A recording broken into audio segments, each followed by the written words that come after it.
दोस्तों, जब गंगा नदी में डूब रहे भक्त की जान बचाने स्वयं चले आए देवों के देव महादेव, और फिर जो हुआ उसे देख वहां खड़े सभी भक्तों के होश उड़ गए। दोस्तों, महादेव का यह चमत्कार अनूप शहर के पास में बह रही गंगा नदी में हुआ, जहां पर एक गांव बसा हुआ है। यहाँ रोज गांववासी गंगा नदी में स्नान करने आते हैं, तो कुछ लोग गंगा नदी के ठंडे पानी का आनंद लेने। दरअसल भीषण गर्मी के दौरान राजीव नाम का एक 25 साल का लड़का अपने दोस्तों के साथ सोमवार के दिन गंगा नदी स्नान करने सुबह के समय जाता था।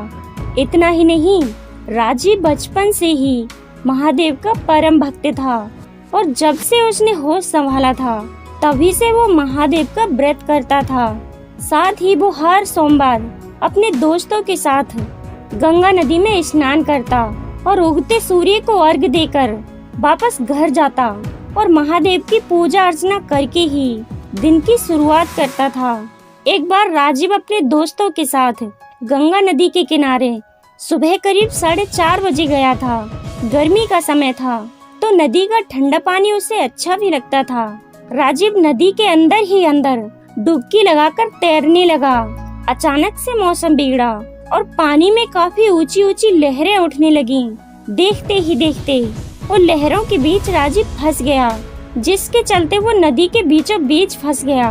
वहीं राजीव के दोस्त जैसे तैसे लहरों के बीच से अपनी जान बचाकर नदी के तट तक पहुंच गए, लेकिन राजीव उन लहरों के बीच फंस गया।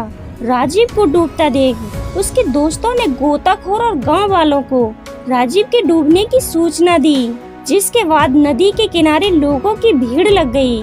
वहीं राजीव मन ही मन महादेव का नाम जपने लगा और अपनी जान बचाने की गुहार लगाने लगा। कुछ ही देर में उसको नदी के लहरों के बीच एक साधु दिखा, जो कि राजीव की तरफ आ रहा था।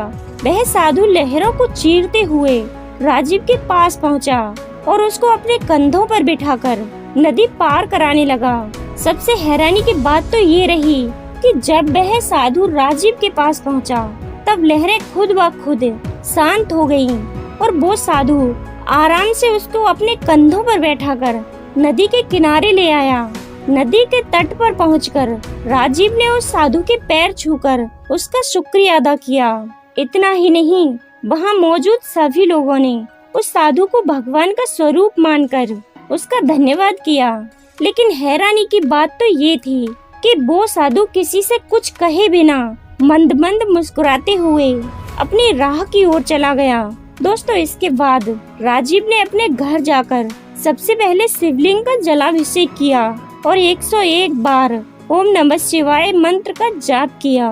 दोस्तों, अगर आपको हमारा वीडियो अच्छा लगा हो तो वीडियो को एक लाइक जरूर करना। अगर अभी तक आपने हमारे चैनल को सब्सक्राइब नहीं किया है तो सब्सक्राइब भी अवश्य करना। धन्यवाद दोस्तों।